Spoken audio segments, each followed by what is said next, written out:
बाग के बीचों बीच एक बूढ़ी परी खड़ी थी। इसने कहा, शहजादी ज़ारा, ये बाग तुम्हें खजाने दे सकता है, मगर एक शर्त है। यहाँ की नेमतें सिर्फ सब्र करने वालों को मिलती हैं। अगर जल्दी करोगी तो सब गायब हो जाएगा। ज़ारा बहुत खुश हुई और फौरन सुनहरी गुलाब तोड़ने लगी, मगर जैसे ही इसने छुआ वो मुरझा गए। इसने चमकते सेब तोड़ने की कोशिश की, लेकिन वो भी गायब हो गए। ज़ारा मायूस हो गई।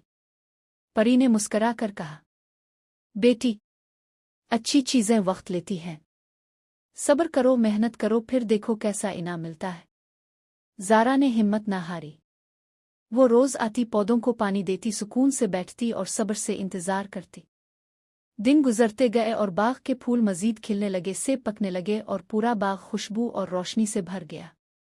आखिरकार जब ज़ारा ने एक सुनहरी गुलाब तोड़ा तो वो मुरझाया नहीं।